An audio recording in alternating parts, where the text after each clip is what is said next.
ಹೊಸ್ದಾಗೂ ಹೊಸ್ದಾಗ ಒಂದು ನಿಮಿಷ ಹಾಂ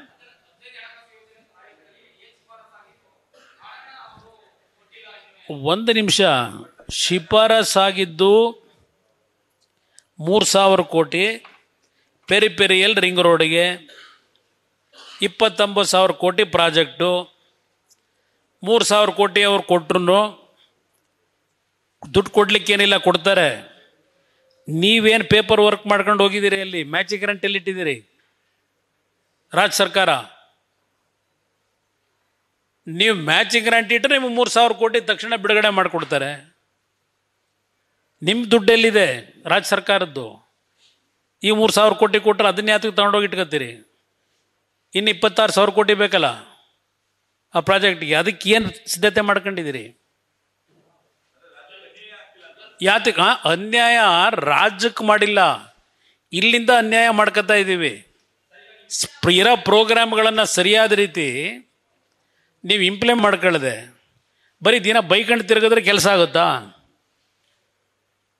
ನಾನು ಅದಕ್ಕೆ ಹೇಳಿದ್ದು, ನನಗೂ ಅನುಭವ 2 ಬಾರಿ ಮುಖ್ಯಮಂತ್ರಿಯಾಗಿ. ನಾನೇನು ಈ ಥರ ಯಾವುದು, ನಾನು ಎಷ್ಟೆಷ್ಟು ಕಾರ್ಯಕ್ರಮ ಕೊಟ್ಟಿದ್ದೀವಿ. ನಾನು ಮುಖ್ಯಮಂತ್ರಿಗೆ 14 ತಿಂಗಳಲ್ಲಿ 25,000 ಕೋಟಿ ರೈತರ ಸಾಲ ಮನ್ನಾ ಮಾಡಿದ್ನಲ್ಲ. ಕೇಂದ್ರ ಸರ್ಕಾರದ ಮುಂದೆ ಹೋಗಿ ಅರ್ಜಿ ಹಿಡ್ಕೊಂಡು ನಿಂತಿದ್ದೆ ನಾನು ಪ್ರಧಾನಮಂತ್ರಿಗಳಿಗೆ. ನ್ಯಾಷನಲೈಸ್ ಬ್ಯಾಂಕ್ ಸಾಲ ತೀರಿಸಿದ್ದೀನಿ, ದುಡ್ಡು ಕೊಡಿ ಅಂತ ಹೋಗಿದ್ದ ನಾನು. ನಮ್ಮ ರಾಜ್ಯದ ನಮ್ಮ ಬಜೆಟ್ನಿಂದಲೇ ಹಣ ಕೊಟ್ಟಿಲ್ವ ನಾನು? ಡೆವಲಪ್ಮೆಂಟ್ ವರ್ಕಿಗೆ ದುಡ್ಡು ಕೊಟ್ಟಿಲ್ವ ನಾನು? ನಿಮಗೇನಾಗಿದೆ ಮಾಡೋದಕ್ಕೆ? ಬರೀ ಈ ಕತೆ ಹೇಳ್ಕೊಂಡು ಹೋದರೆ ಎಲ್ಲಿಂದ ಕೇಂದ್ರ ಸರ್ಕಾರದಿಂದ ನೀವು ಕೋಆಪರೇಷನ್ ತಗೊಳಕ್ಕೆ ಸಾಧ್ಯ ನೀವು? ಇದು ನಾನು ಹೇಳ್ತಾ ಇರ್ತಕ್ಕಂಥದ್ದು. ಒಬ್ಬೊಬ್ಬರು ಕೇಳಿ ಬರದ, ಒಬ್ಬೊಬ್ಬರು ಕೇಳಿ. ನಾನು ಯಾರು ಉತ್ತರ ಕೊಡಲಿ? ಒಬ್ಬರು ಕೇಳಿ, 1 at a ಟೈಮ್. ಎಲ್ಲರಿಗೂ ಉತ್ತರ ಕೊಡ್ತೀನಿ. ಯಾರು ಹೋಗ್ಬೇಕಲ್ವಾ? ಮುಖ್ಯಮಂತ್ರಿಗಳ ಕೆಲಸ ಏನು? ಹೋಗ್ಬೇಕಲ್ವಾ? ಭೇಟಿ ಮಾಡಬಾರ್ದಾ?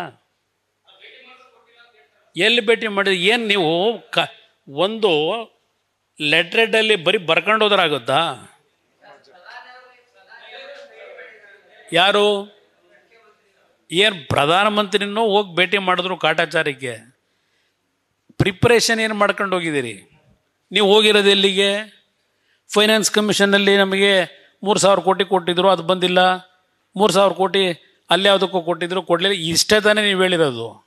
ಅದಕ್ಕೆ ಈ 3,000 ಕೋಟಿ ಏನು ಫೈನಾನ್ಸ್ನಲ್ಲಿ ಅಲಾಟ್ ಮಾಡಿದ್ದಾರೆ ಪೆರಿಪೆರಿಯಲ್ ರಿಂಗ್ ರೋಡ್ಗೆ, ಅದಕ್ಕೆ ನಿಮ್ಮಿಂದ ಕಾರ್ಯಕ್ರಮ ಏನು ಸಿದ್ಧ ಮಾಡಿ ನಿಮ್ಮದು ಮ್ಯಾಚಿಂಗ್ ಗ್ರಾಂಟ್ ಎಲ್ಲಿಟ್ಟಿರಿ ಹೋಗಿ ಹೇಳಬೇಕಲ್ಲ, ಇದು ಕೊಡಿ ನಮಗೆ ಅಂತ ಹೇಳಿ.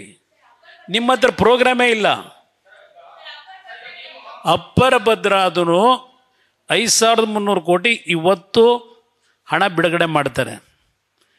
ಆದರೆ ಅಲ್ಲಿ ಏನು ಸಮಸ್ಯೆಗಳಿದೆ ಇವತ್ತು ಬಂದು ಚರ್ಚೆ ಮಾಡಬೇಕಲ್ಲ. ಈಗ ನಾನು ಕೇಂದ್ರದಲ್ಲಿ ಮಂತ್ರಿ ಇದ್ದೇನೆ, ಬೀದಿಲಿ ಇಲ್ಲಿ ತಮಟೆ ಹೊಡ್ಕೊಂಡು ಹೋಗ್ತಿರಲ್ಲ, ತಮಟೆ ಹೊಡೆಯೋದು ಸ್ವಲ್ಪ ದಿವಸ ನಿಲ್ಲಿಸಿ. ಏನೇನು ಆಗಬೇಕು ಅನ್ನೋದ ಪ್ಲ್ಯಾನಿಂಗ್ ನೀವೇನು ಮಾಡ್ಕೊಂಡಿದ್ದೀರಿ? ನಿಮ್ಮ ಬಜೆಟಲ್ಲಿ ನೀವೆಷ್ಟು ದುಡ್ಡು ಇಟ್ಟಿದ್ದೀರಿ? ಇದೆಲ್ಲವನ್ನು ತಂದು ನಮ್ಮ ಮುಂದೆ ಬಂದರೆ ಅವ್ರ ಪರವಾಗಿ ನಾನೇ ನಿಂತ್ಕೋತೀನಿ. ಇಲ್ಲಿ ಕುಮಾರಸ್ವಾಮಿ ಕರ್ನಾಟಕಕ್ಕೆ ಬರಬಾರದು ಅಂತೀರಿ, ಮಂತ್ರಿಗಳು ಯಾರು ಭೇಟಿ ಮಾಡಬಾರ್ದು ಕುಮಾರಸ್ವಾಮಿನ ಅಂತೀರಿ, ಕುಮಾರಸ್ವಾಮಿ ಯಾವ ಮಂತ್ರಿಗಳನ್ನ ಕರಿಬಾರ್ದು ಅಂತೀರಿ ಮೀಟಿಂಗಿಗೆ. ಈ ರೀತಿ ಕೆಲಸ ಮಾಡೋದ್ರಿಂದ ನಿಮ್ಗೆ ದುಡ್ಡು ಬರುತ್ತಾ? ತಪ್ಪು ಇಲ್ಲಿ ಇಟ್ಕೊಂಡಿದ್ದೀರಿ. ಆಯಿತು, ಮೇಕೆದಾಟು ಒಬ್ಬೊಬ್ಬರು ಕೇಳಿ ಉತ್ತರ ಕೊಡ್ತೀನಿ.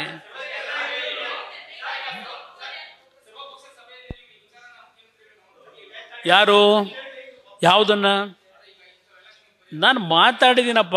ಪೆರಿಪೆರಿಯಲ್ ರಿಂಗ್ ರೋಡ್ದು ಸಭೆಲೆ ಇವರೆಲ್ಲರೂ ಇದ್ದರಲ್ಲ, ಅವರಿಗೆ ಕೇಳಿದ್ದೀನಿ. ಎಲ್ಲಿದೆ 3,000 ಕೋಟಿ ಹೇಳ್ತಾ ಇದ್ದೀರಿ, ನೀವೇನಿಟ್ಟಿದ್ದೀರಿ? ನಿಮ್ಮ ಪ್ರೋಗ್ರಾಮ್ ಏನು ಮಾಡ್ಕೊಂಡಿದೆ? ಅದಕ್ಕೆ ಅವ್ರ ಮುಖಕ್ಕೆ ಕೇಳಿದ್ದೀನಿ. ಅಷ್ಟು ಬೇಡಿ.